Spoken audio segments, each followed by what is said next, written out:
This is episode 70 of the Women in Depth podcast. The information found in this podcast is not a substitute for help from a licensed mental health professional.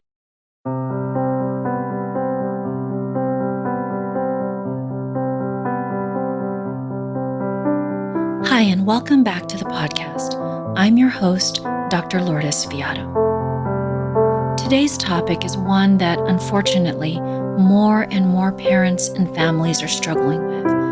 And this is the experience of having a son or daughter who is struggling with addiction. Parents often feel overwhelmed, a sense of guilt and shame and failure as parents. They feel powerless. They don't know what to do. In today's episode, Ginny Mills is going to share that there are actually things parents can do.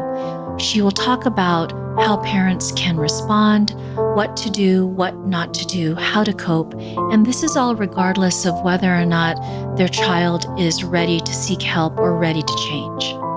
Ginny is also going to answer some common questions that many parents have regarding substance abuse and their children.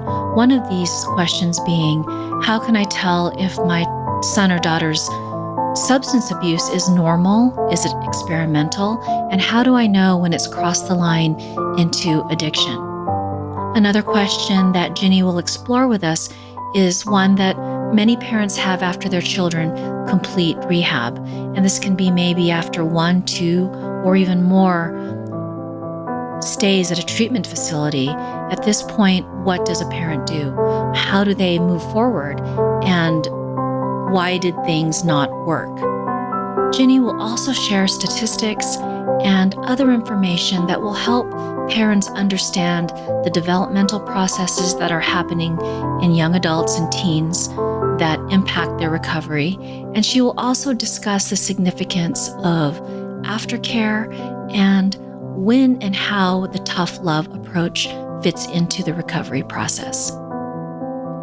Ginny Mills has served, created, and led at all levels in the behavioral health and addiction care sector.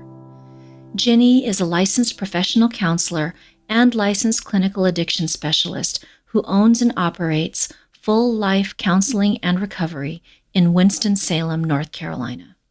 Her background includes past service as the Chief Clinical Officer for the Partnership for a Drug-Free North Carolina, board member for the North Carolina Substance Abuse Professional Practice Board, and founder of both for-profit and nonprofit organizations.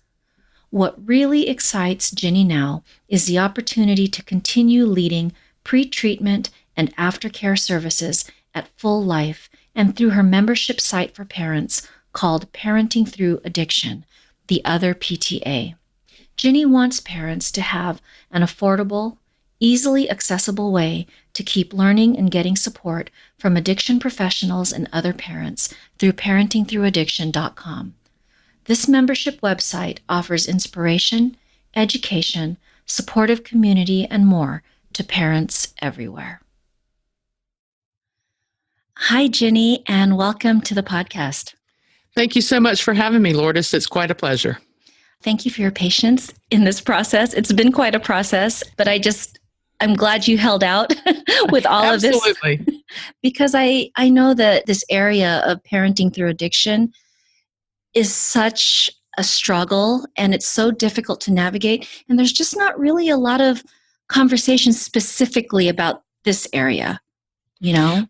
Well, you cannot open a newspaper or turn on the television without hearing, one story after another about the opioid epidemic, whether it's, the president's declaration or the latest overdose statistics. And I think there's a lot of attention that's given towards the problem, but very, very little recognition of the fact that every person affected by addiction is a part of a family. And many are, largely supported and certainly loved by parents and a family that in many cases doesn't know what to do and is just utterly terrified. Ginny, are there any statistics that can illustrate, maybe the depth and the breadth of this problem in this, that we are experiencing in our society and in our families? I think that the statistics are going to vary from area to area. My primary area of focus is in the Southeast, and where we are averaging about 4 opioid-related overdose deaths a day. Wow. That's about a 78% increase from 2005 to 2015, and the effect of that, results in not only families who are affected, but, hospital emergency rooms, EMS, police officers in our area. If there's some sort of medical emergency, not only does the EMS come, but the fire department comes and the police officers come. And so the financial implications are exorbitant, but more importantly, these are families that are facing one crisis after another. It is hard to underestimate the effect that addiction has on a family, especially in light of the fact that if we're talking 4 overdose deaths a day in my community, it's many, many months or years of crisis that led up to that overdose. And it may be the first, it may be the 10th. What drew you to work in this area? How did you get started in working with parents and addiction and their families? Well, I've been in the business for almost 30 years of providing direct care to individuals who have been affected by substance use issues. And that really began as a function of relationships in the counseling field and the opportunity to meet unmet need. But, ultimately, the realization that families need so much support, so much education, so much opportunity to learn how they can be a part of the solution and help them understand how to not be a part of the problem has been something that emerges over time the more families that you work with. And what I would notice is that many times a family member would call me and say, "Would you please see my son?" And, the son is not interested in coming in and being served, but that family member is absolutely ready for action. So if we think about, readiness for change, their son or daughter who may have addiction or may just simply be a substance user and they're trying to decide how afraid to be, that substance user may not be ready to seek services, but that parent sure is. And that parent is so eager to learn and understand how they should respond and how afraid to be and what should they do about that. And so as a therapist in a practice that largely serves those who've been affected by drugs and alcohol, this is just a really unmet need in our community. And we began to recognize that this is not unique to Winston-Salem, North Carolina, or the Southeast, that this is a national problem and that we have an opportunity to help more parents through an online platform like Parenting Through Addiction. I think that's so powerful how you describe the readiness of the parent, because I feel like one of the misconceptions around this is that you can't begin to resolve things or heal or recover unless the person who is abusing substances or is addicted is ready. But actually, you begin with whoever's ready, and in this case, the parent. That is exactly right. And so often the message to that parent, if they talk to a counselor, if they talk to a doctor or a treatment center, is, ma'am, I understand that you're worried about your son, but until your son's ready, there's really not much we can do. And there is nothing like that answer to a parent who has been, begging and pleading and crying and trying to cajole the person that they love into treatment. And, that person is not ready for treatment. That person is not interested in having the conversation. And so a lot of what we do is help parents know how they can respond once they recognize it's addiction, but their son or daughter does not. What are the things that they can do in the interim period? What are the ways in which they can take care of themselves? What are the things that they need to avoid doing that make the problem worse? And those parents are so ready and eager for help that they're very, very receptive. They're very open to suggestion. And it is really a relief for them to have someone to help them.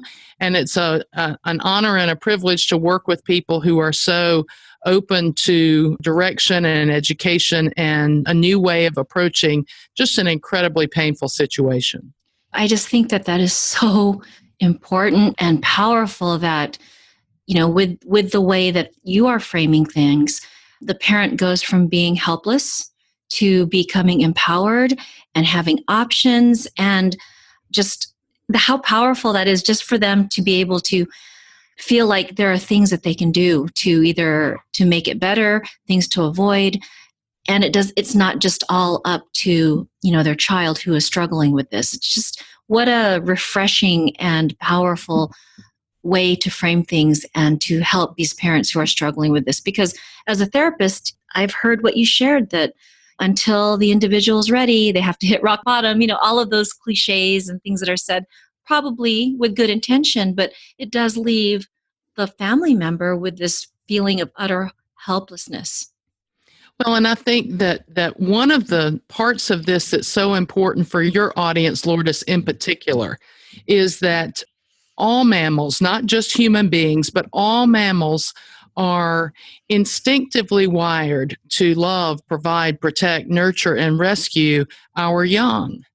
And when someone says to a mother, you just need to cut him off, you just need to let her sleep in the street, you just need to, do the tough love thing until they figure it out, that goes against every natural instinct that a mother has. And a father too, but especially mothers. And I think that when they wander their way into the traditional environments of family help like Al-Anon or Nar-Anon, the message there is you need to not worry about them. You're powerless over them. Let's explore how you can learn how to take care of yourself. Well, that mother it's not that the mother is not interested in knowing how to take care of themselves, but that's like, saying my child is on fire in the corner and you want me to learn how to knit. Right. So for that parent, that Al-Anon support or that Nar-Anon support, while it may be very appropriate at some point, it's not a message that they are able to hear at that stage of the game. And so by providing the information that they need, the education they need, and then eventually helping them recognize that they actually do need the support, then they are able to benefit from both. And eventually the time will come where they can and probably will make their way back to that Al-Anon meeting. But at the beginning, that's not really what they need, or at least what they know they need. So it's like the Al-Anon and the Nar-Anon, there's a time and a place for it. Exactly right. I love that. All right. So, Ginny, I like to give our listeners the basics. And so I want to start with, what does it mean to be parenting through addiction? And I have to say, I love the acronym and the tagline, PTA, the other PTA, which is parenting through addiction. And I just thought that was so beautiful. And it just made a lot of sense and really captured this experience in many ways. Well, I have to tell you where I got that from. Believe it or not, I do a lot of work in my clinical practice with professionals in recovery. I work with a lot of physicians, lawyers, dentists, pharmacists who are also in recovery. And there is a reference to the other bar. And the other bar refers to alcoholism recovery support for attorneys. And so we appreciate that parents of all kindergartners and first graders are Johnny on the spot to sign up for the PTA and the Parent Teacher Association. And, ultimately there is a need for parents to rally together to support their children in the same kind of way. It's just now we're looking at treatment and aftercare and family support and knowing how to live with a child through the first year or so of recovery, rather than how to build playground equipment or new computers for the classroom. Yeah, I love that. So Parenting Through Addiction is really a membership platform. And what that really means is that parents are able to join at various levels of membership through an online web-based access to allow them to sort of tap into the services that they need at any given time. And a parent may need more at the beginning and less over time, or they may be hopeful that they really don't need this service, so they wander their way in at a lower level of membership. But then as life progresses, they realize that they actually need more. And so they change their membership according to their individual needs. And currently, I don't know when this podcast will air, but currently we still have a free level of membership, but that is likely to be phased out at the end of the year and will be replaced by a free trial membership for 7 or 14 days to give them the introduction to the membership site, but not an ongoing free level of membership. So right now we have 4 levels. The first level of membership is entitled Purely Inspiration, and that enables parents to have the opportunity to get a daily inspirational devotion. They have access to a free ebook introducing them to some concepts around understanding addiction treatment and the importance of aftercare. It gives them access to a 6-lesson online course entitled You're Not Sure It's Addiction, and the eligibility to participate in some closed Facebook groups and some annual family retreats. And so the inspiration level of membership is currently free. Each of the remaining levels of membership all include all of those pieces as well as additional pieces. So inspiration and community gives them access to a closed discussion forum, as well as, most importantly, the weekly endurance meeting, which is an online, professionally moderated education and support meeting with parents from all around the country. And I lead and facilitate that. We also have another one that's getting ready to launch that will be led by another parent facilitator. And so that endurance meeting happens weekly, and all members that are at the community level of membership have the opportunity for that.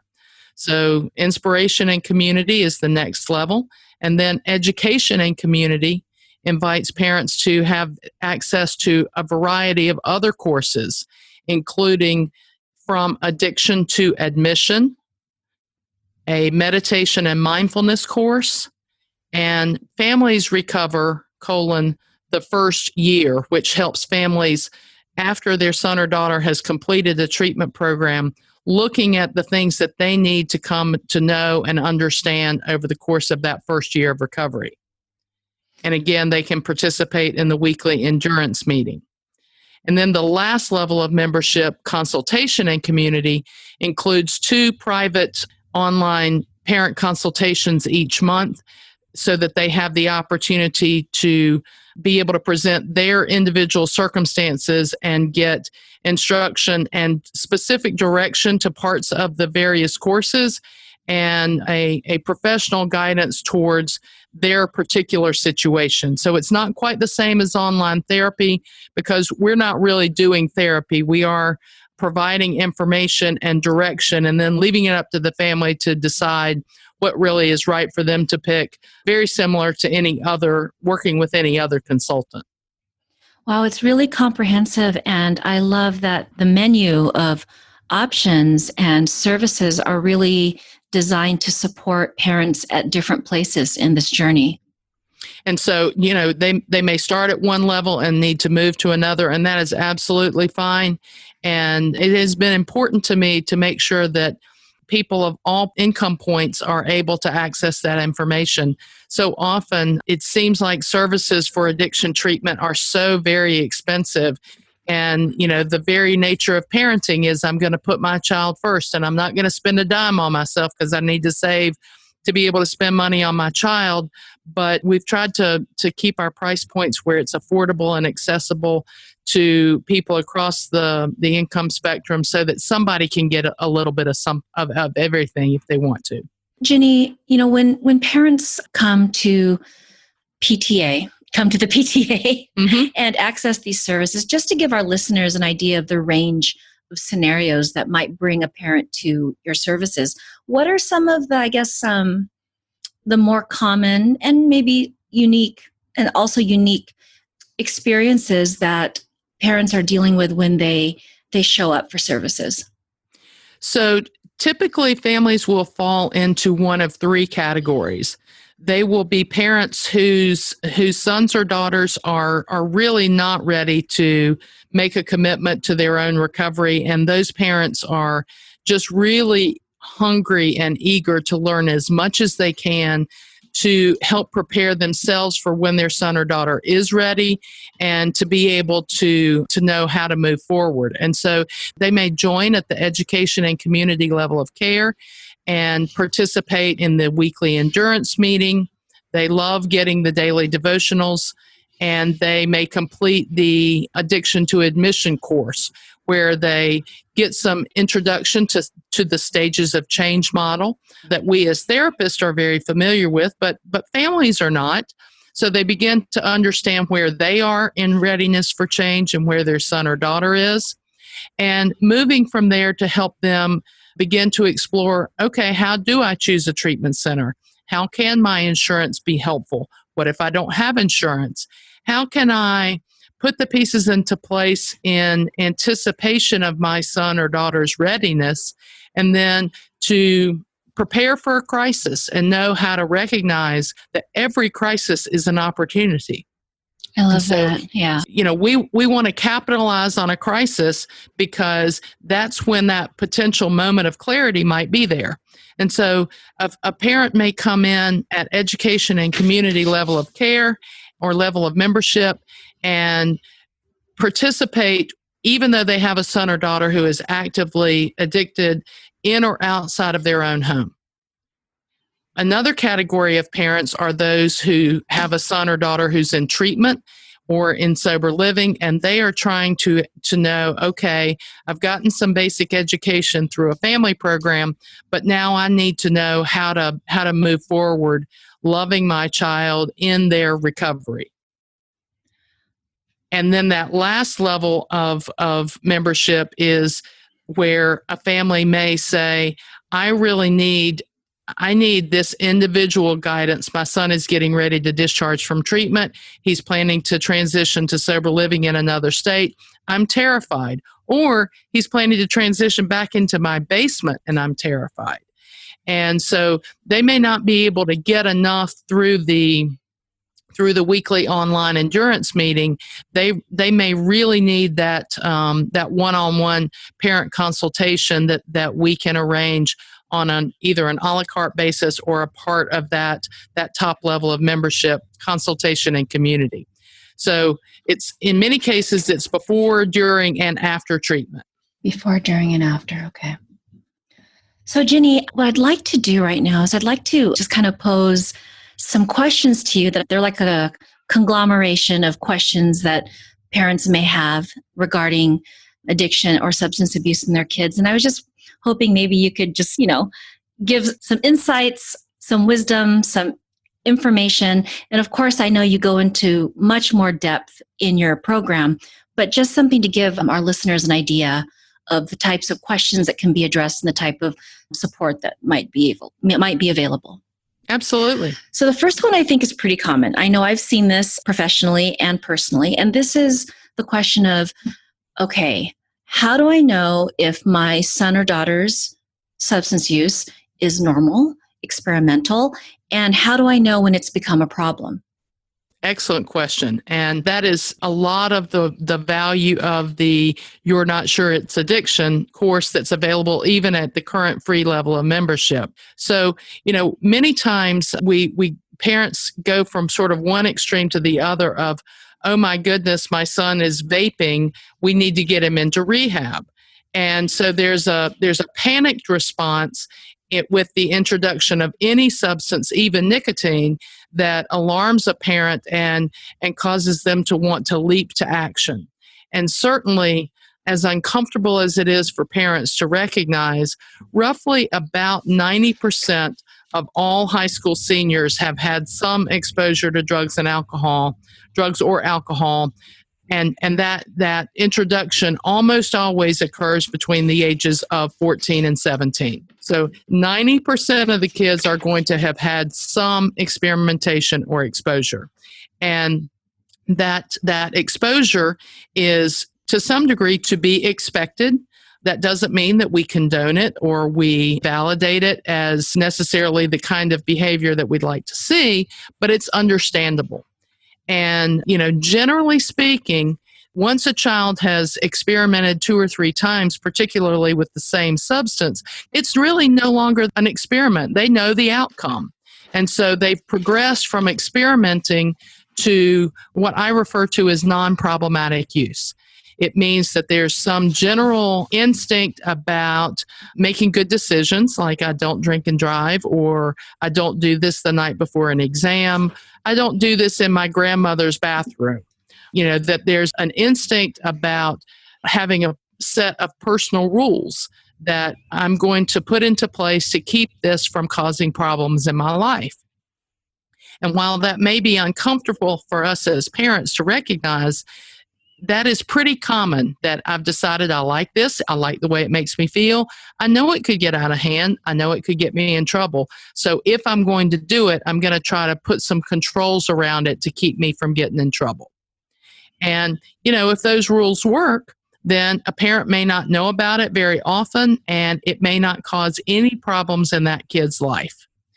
And as uncomfortable as it is, if it stays there, it may be a phase. It may be something that is within their control.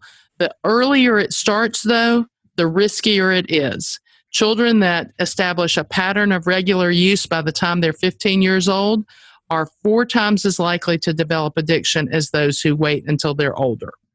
Wow.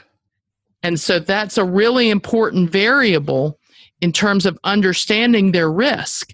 And so part of the course teaches them to assess your child's risk based on their age of regular onset, their genetic predisposition. Children that have addiction on both sides of their biological families also are 4 times as likely to develop addiction.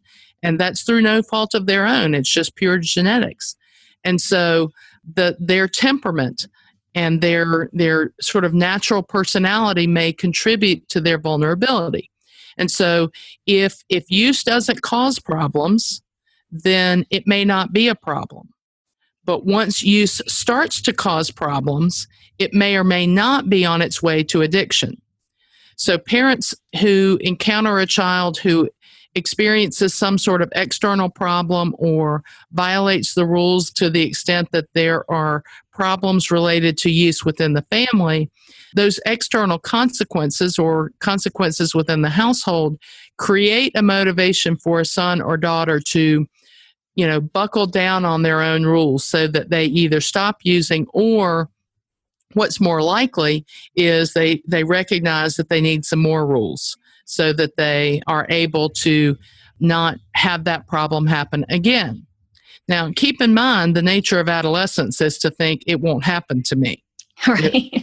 There's developmental belief in their invincibility, and that too is age appropriate. It's uncomfortable, but it's age appropriate. Where we really start to worry is when somebody tries to exercise control and really has the intention of not letting this get out of hand, but the problems continue. And it's at that point where there's a pattern of problems and continued use in spite of those problems, especially if there's continued use in dangerous situations or the presence of much more serious drugs, that would cause me to say, you at least need to get your child in front of a professional to be evaluated. And so parenting through addiction is not going to provide that evaluation because we're not going to be likely to be in that person's home community. But we may help them identify a provider who can help them fulfill that immediate need for that assessment. So, Ginny, thank you so much. I mean, that so much information, such good stuff for parents. I really love too how you expanded into aspects that might make a child or a teenager more at risk to developing a full-blown addiction. Thank you for bringing that into that question. So now maybe I think this question that I'm asking is probably even before this. And, I think parents struggle a lot with, how do I talk to my children about drugs? And I think also for many parents, there's this piece of, how do I talk to my kids about drugs if I've used drugs, either experimentally or socially, and it wasn't problematic, or maybe the parent has had their own struggle from, just a struggle to a full-blown addiction.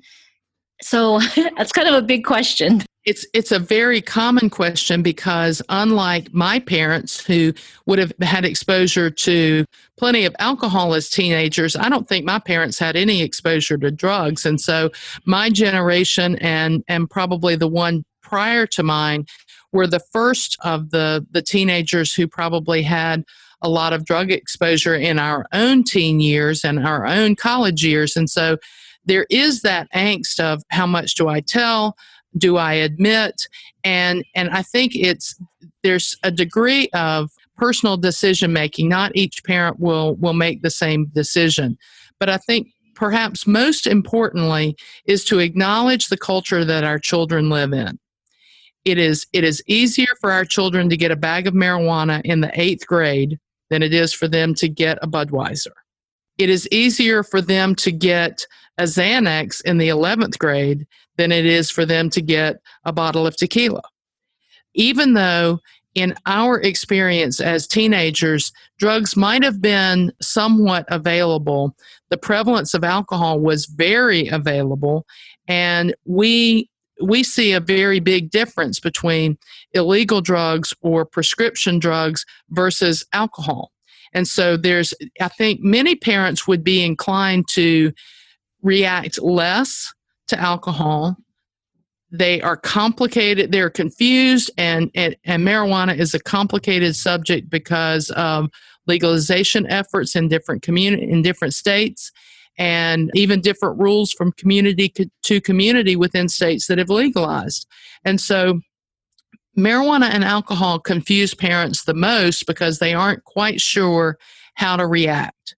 But when it comes to other drugs, they are very quick to be anxious and panicky.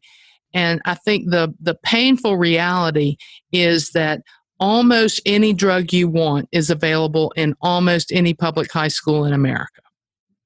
And so anytime a parent is engaging in that conversation, it's important to acknowledge the culture that their children live in, and to simply be able to say, I am confident that you either do know or you will know people who make this decision.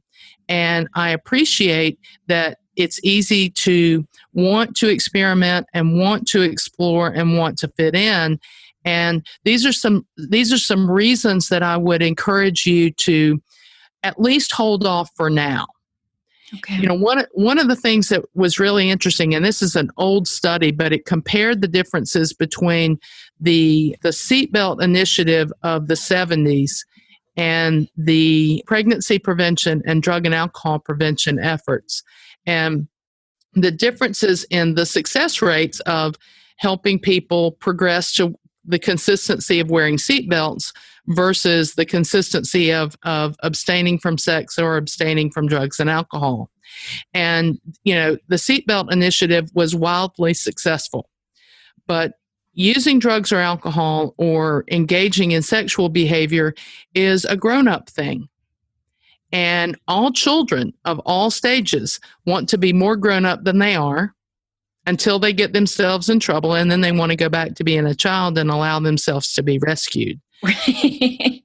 And that's exactly what happens with drugs and alcohol, is that there's a desire to engage in grown-up activity, and it blows up in their faces, and then they want to be rescued. And again, the nature of parenting is to love, provide, protect, nurture, and rescue a child.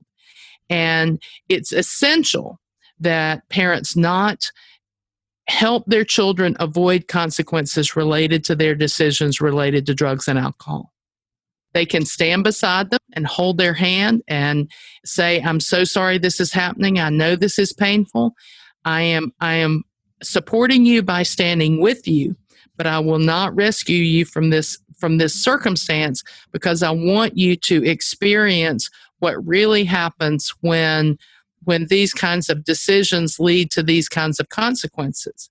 And by taking away the opportunity to experience the consequence, they take away the opportunity to learn. That's powerful. I have used a different variation of that with parents, and saying that let them experience the consequences now when they are not as painful and significant, versus a consequence when they're 21 or 30. Let them have this consequence when they're 14. Absolutely. Yeah. And I'm glad you mentioned that, because, one of my questions too, was, what are some of the definite do's and don'ts for parents? So thank you for touching on that. And I have another question to ask you, as far as a question that comes up a lot with parents. And this is when they have taken their child to, one or more treatment facilities, and there's still a problem. And the parent is frustrated. They've spent a lot of money. They don't know what to do at this point. What are your words of wisdom when parents find themselves in this position?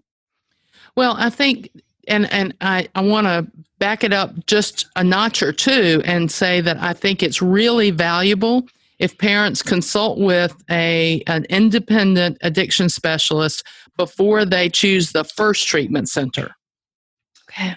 Because, not all treatment centers are created equal. Not all treatment centers are appropriate for adolescents or young adults. There is a huge amount of difference from treatment center to treatment center, just like there's differences between colleges and churches and Rotary clubs. They may all study some of the same material and the same subjects, but they're very different based on where they are, what the leadership is like, how much it costs. All of those things vary a lot. So when you go get your tonsils out at the hospital, it's probably going to be practically the same experience in any hospital, but that's not true with addiction treatment. So one of the first questions that I would want to know is, were those first 2 or 3 treatment experiences a good match for your son or daughter to begin with? And if not, that might explain some of the circumstances of the outcome. And second of all, were those treatment experiences followed by a very well thought out and well executed aftercare plan? The book that is available through the membership is entitled Crash Course: Understanding Addiction Treatment and the Importance of Aftercare. The reason we entitle it Crash Course is that the theme throughout the book is paralleling driver's education and learning how to drive with the experience of learning how to get sober. So a parent would never expect their child to be successful in driving a car independently after completing the classroom part of driver's education. Right. We expect them to have supervised practice over a period of time to learn how to apply what they learned in the classroom. And so rehab is very much like the classroom part of driver's ed. Aftercare is where the rubber hits the road, literally and figuratively. And so when a person comes out of rehab with an aftercare plan that's executed over the course of that first year, the odds of a successful, sustainable recovery are much greater. And so if they've been to treatment before and it was or was not a good fit, but there wasn't a good execution of an aftercare plan, that's really your explanation for why sobriety hasn't been sustainable. Wow, I love that you really highlighted, Ginny, how important it is to research and to, like you said, speak with an independent addiction specialist when choosing a treatment facility, and also the significance of the aftercare plan, and that this is an ongoing minimum 1-year process of aftercare. I think for many people, there's this, this hope, this misconception that they come out of rehab and everything's fine. So it's easier to compare addiction recovery to cancer than it is to an appendectomy or a root canal. That the process of getting well from cancer is uncomfortable, it's inconvenient, it's expensive, and you may have to do it more than once. And once we complete that treatment, we monitor the effectiveness of that treatment over a period of time. And it's only when we get to about 5 years that cancer survivors begin to exhale. And the same for their families. And addiction treatment is very similar to that. And we would not punish our son or daughter if their cancer came back, but we sure might punish them if they go back out and start using drugs again, because we feel like they've disrespected our efforts at supporting their recovery up to this point, when in fact we may have not provided them the full continuum of care that's needed to produce the desired outcome. Ginny, that is so important, what you just shared, so valuable. I think that if more people were just aware of that, what this process is like, the discomfort, the struggle, the relapse that can happen and will happen, then they have a realistic expectation for what this after rehab experience is supposed to look like or feel like. I mean, then you have a sense, okay, this is what's going to happen. I can prepare myself for this emotionally. I know what struggles and hiccups will happen along the way, versus just kind of being released from treatment and that's it. And you're expected to, catch up where you've gotten behind. You're expected to fulfill all of your responsibilities, and you are supposed to make up for all the ways that you have demonstrated the symptoms of addiction, like lying and manipulation and theft and doing all sorts of unacceptable things. When you come out of treatment, you're supposed to fix all that instead of continuing to get well. And we really want families to be a part of helping their son or daughter continue to get well, for them to be a part of helping their son or daughter moderate their expectations of themselves, and in fact, parents moderating their expectations. That was the subject of our endurance meeting this week, understanding developmental delays associated with addiction and the slow progress towards achieving milestones in life, and how everybody sort of needs to adjust those expectations in this first year. And then, Ginny, I have one last question, and it has to do with 12-step programs. What are your thoughts on 12-step programs and their appropriateness, and when you are working with young adults, teenagers, and because I know there's a lot of controversy around them, and actually your response right now kind of touched on that, in the sense that, one of the 12 steps is to make amends. Sure. And I think that's a lot of what happens too, along with the sense of, we've done all of this for you, you put us through so much. Right. Yeah. And so could you just speak to that? Sure. Share your insights? I'm happy to. I think that it is important to own sort of two parts of my belief system.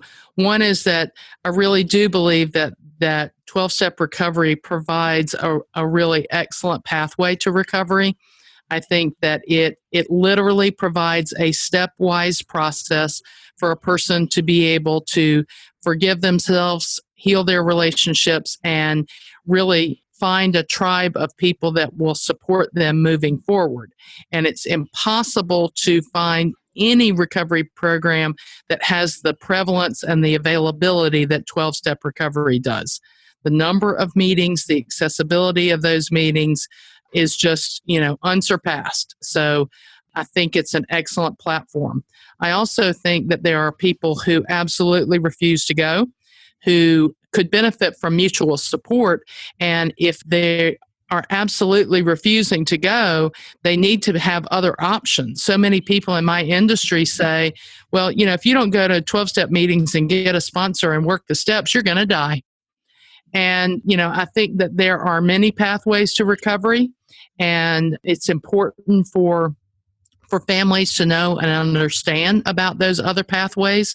We have a refuge recovery meeting that happens at our office that is more of a meditation, Buddhist mindfulness approach to recovery. Smart recovery is based on the foundations of rational recovery. There's Life Ring, which is affiliated with the secular organization for sobriety. Those resources aren't available in every community like 12-step recovery resources are. So that makes it harder.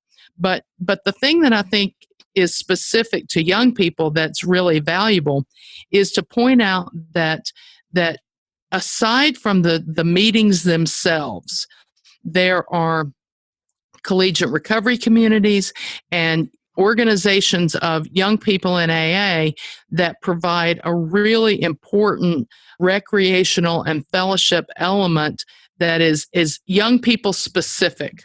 And so literally there are regional chapters, state chapters, and international organizations that are geared towards young people in AA. And I think that is where that's the counter argument to I'm sitting in a room full of old white men who are telling me about what happened when they were, 45 and drunk. And here I am, I'm 19 and I can't relate to them. And so it's through those young people in AA chapters and collegiate recovery communities that young people have the opportunity to come together with other young people for their own recovery. And I cannot overestimate how important that tribe, that community of support really is for young people. Thank you so much, Ginny. That was really helpful. And I know that addresses a lot of the concerns or the fight that many young people present when 12-step programs are offered as part of their support. And finally, Ginny, I'd like to wrap up with, you've been doing this for a long time. This is your niche. This is your area of expertise. When working with parents who are dealing with a child who is struggling with addiction, what are the qualities that you have noticed in parents who manage to get through this time, navigate through this time successfully? That's actually a really easy question for me to answer. Yay. I think that parents who can have a less of a sense of feeling tethered to their son or daughter as they are on the roller coaster are the ones who can get through this easier. Sons and daughters who are affected by substance use and addiction are going to live a very chaotic lifestyle. There are going to be times that they feel on top of the world for good reasons or bad. There are going to be times that they're going to feel like the world is ending. And when parents are tethered to their children, literally, if you were to think of like a bungee cord or something like that, when parents are tethered to their children and they get jerked up and jerked down so consistently with their children, those parents are exhausted, they're angry, they're holding on for dear life like a bucking bronco. And so if they can stay connected to their children in a way that is compassionate and supportive, but still with reasonable limits, expectations, and boundaries, then it's going to be easier for them than when they are so enmeshed and so tethered to their children that their children's ups and downs become their ups and downs, that their children's chaos becomes their chaos. So the challenge for the parent is really to find a way to of course be connected and to be concerned and to do what the parent needs to do, but at the same time not be overly enmeshed, like you said. There needs to be some sense of distance in a way. Absolutely. And I think that moving into a generation of parents that may not have necessarily subscribed to the recommendation for immunizations for children, but for most of this generation of parents, we were good rule followers. The pediatrician told us what to do, and we followed those recommendations. And when parents remember that they know how to compassionately live into expectations for helping their children do hard things, like getting that pre-kindergarten physical with all those immunizations. They may have been very compassionate, very sweet, very loving, very nurturing. At the same time, they said, but we're going to do this anyway. That's so important. It is reasonable for parents to have expectations. It is reasonable for parents to have limits. And when they need to enforce those limits and enforce those consequences that are a result of unfortunate decision making, if they can approach it with the same mentality that they approach those 5-year-old physicals that would really help, because they need to be compassionate, but they need to do it anyway without apology. Yeah, that is so powerful, Ginny. I love that metaphor or the analogy of the kindergarten physical. That's a good one. My younger daughter required the super nurse. Okay. But we did it anyway. Yeah. So, Ginny, what are I guess, you've shared about parenting through addiction, but, can you share some, I guess what your favorite resources, books, websites, tools are for parents who are struggling with this experience, and also the best way for our listeners to get in touch with you, find out more about your work, or sign up for the PTA? Sure. So I will tell you that for parents of tweens and young teens, there's a great parenting book that is not specific to substance use, but includes some appropriate responses for parents, called Getting to Calm. And I love that book, Getting to Calm.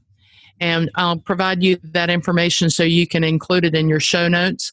For parents who are really eager to understand this from an analytical or a scientific or a global perspective, David Sheff's book, Clean, is excellent and certainly one of my favorites.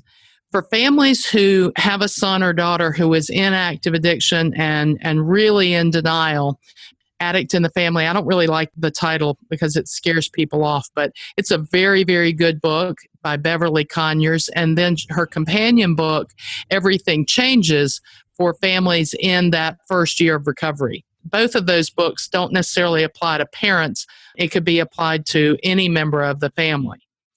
And last but not least is I'd like to introduce families to the CRAFT model, which stands for Community Reinforcement and Family Training. This is a resource that is really consistent with what I believe about responding firmly but with compassion. And the CRAFT model is often available to be taught in classes by local community organizations. The book that illustrates the CRAFT model that's available for anyone is really unfortunately named, and it's entitled Get Your Loved Ones Sober. Terribly unfortunately named. Had to have been a marketer that gave the title, but it illustrates the CRAFT model in action. It's very, very good and really helps provide family members, not just parents, but spouses and siblings and adult children, a pathway for knowing how to respond to a loved one whose use of substances has become problematic, but in a way that is making it clear that there's a concern, but at the same time doing everything they can to preserve the healthy parts of a relationship. And I think that's so important. Nobody means to get this disease. And so if they do, the last thing that they need are for the people who love them most to abandon them. And so family members have to have a strategy and approach to knowing how to stay connected in a way that is loving and supportive and compassionate, but loose enough and detached enough that their ups and downs don't destroy the family's life. And the CRAFT model does that in a really sweet way. In terms of getting in touch with me, for folks outside of North Carolina, the best way to do that is through the website, www.parentingthrough.addiction.com. There is a Facebook page by the same name that is open to the public. There's a private one for members, but that Facebook page can be liked and explored for the public page. And then certainly people can email me if they would like to get more information. My name is Ginny, like Virginia, so I'm Ginny at parentingthrough.addiction.com. Ginny, thank you so much for sharing your expertise, your wisdom today. I know that our listeners are going to get so much out of just this podcast episode, and for this incredible resource that you've created with Parenting Through Addiction. And I am just so grateful that you have put this all together because there's such a need for it. So thank you so much. You are most welcome. And it is my privilege. And by the way, for your listeners, it may be helpful for them to know that even though I'm a professional in the field and have been there for a long time, I too am a parent of a daughter in recovery. And so I've walked on that side of the street as well, and bring my own experience to this discussion as a part of walking with other parents. Thanks for sharing that, Ginny. And again, thank you again for your time today. And I'm so excited to share our conversation with the world. Well, thank you, Lourdes, and I'm proud of what you're doing and love all the ways that you are helping women go in depth. Thanks so much, Ginny.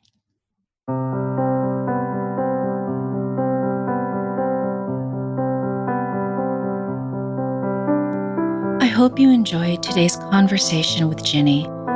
There was so much valuable information in this episode, and it's really hard to pick just a few things to highlight.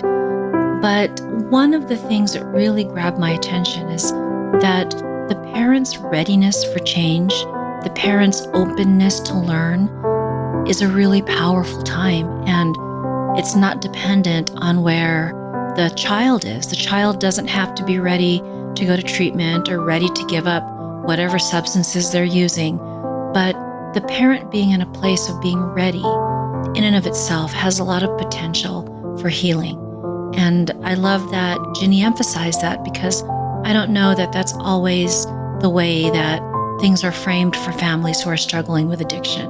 Oftentimes it comes from a place of there's very little you can do until the one who is abusing drugs or who is addicted is willing and ready to change, or when this person has hit rock bottom.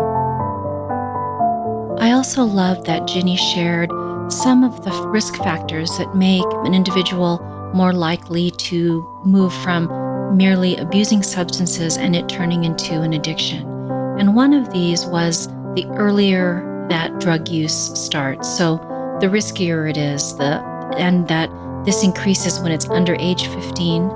And if a person begins using substances earlier than 15, that they are significantly more likely to develop into a full-blown addiction. I also love that Ginny normalized a lot of the aspects of human development that play into teens and young adults beginning to experiment with drugs and alcohol, and one of these being this idea that they really want to be grown up. The other aspect of this is that they have this sense of invincibility, that things won't go wrong for them. I also love that Ginny emphasized the importance of stepping back and allowing young adults or teens who are abusing substances to experience the consequences. Another aspect that stood out for me was when Ginny spoke about the quality that stands out for her as far as parents who are able to navigate this experience more successfully, and this being a sense of not being tethered to their child. So finding the balance between concern and care, but not being enmeshed with what is happening with your child as they navigate this addiction. For show notes to today's episode and for links to the resources mentioned, please visit www.lourdesfiato.com/women in depth. And if you enjoyed today's episode, please subscribe on iTunes or share with a friend. Again, thank you so much for listening, and see you next time.